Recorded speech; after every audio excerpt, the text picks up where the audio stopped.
Scott Quigg wins the 12th round unanimous decision over Hidenori Otake. I like the way Scott Quigg started the fight.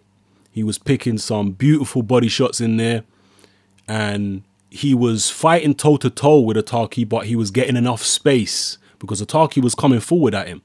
But Quigg was managing to make enough room for himself to get those body shots in. And they were very clean and very well delivered and very well picked. He was doing a good job at moving his head side to side on the inside and finding the angles, moving his feet and head and finding the angles to land those clean body shots. I like Scott Quigg's combination punching ability. And midway through the fight, Quigg switched it up when he realized that Otake wasn't going anywhere. Those body shots weren't really having the desired effect. And Quigg decided to box on the back foot, show a bit of versatility. That was also nice. Technically speaking, Scott Quigg is a very sound fighter.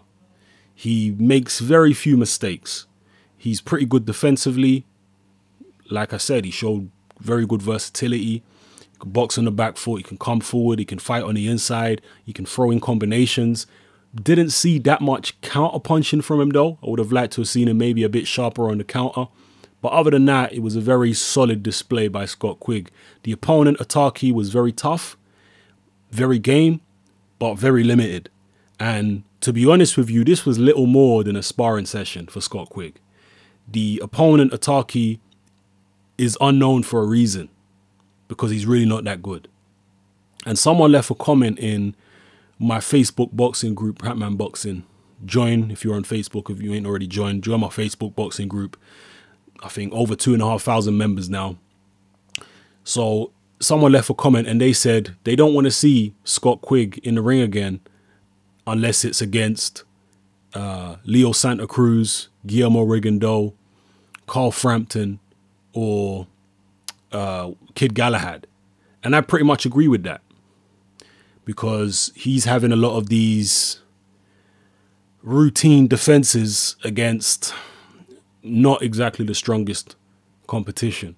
And there are two domestic opponents he could fight that would give him tremendous competition in Carl Frampton and Kid Galahad. When you've got two guys like that in your division from your country who are on your type of level skills-wise, or maybe even better or maybe slightly worse, we'll find out if he fights them. When you've got those kind of guys in your division, in your country, there's really no excuse for those fights not being made. And I actually like Eddie Hearn as a promoter for the most part. I'm not saying that I'm not going to criticize him now and again because I definitely will. And I think he's going to come up for some criticism for this pay-per-view from me. But, you know, the Scott Quigg's opponents that he's been fighting just don't cut it. Okay, they just don't cut it. And the way that Eddie Hearn has been dodging the prospect of Scott Quigg fighting Kid Galahad, I don't like that. And he has been dodging it. He was made a good offer. Yes, it was in Dubai, but make a counter offer. You know, let's see Scott Quigg in a real fight now. In with a guy who can actually test him. In with a guy who's on his level. There are two guys in the UK who can do that. Carl Frampton, Kid Galahad. Let's see those fights. Okay, and if we're not going to see those fights, let's see the Santa Cruz fight. And we understand that most of the division are ducking RigondeauX. Okay, let's see some of the other fights then. So drop your comments below. Let me know how you felt about this fight and where you see Scott Quigg's career going forward. Who would you like to see him fight next? And how do you think he would do against people like RigondeauX, Leo Santa Cruz, Carl Frampton, and Kid Galahad? Let me know in the comment section below. This is Hatman. I'm out.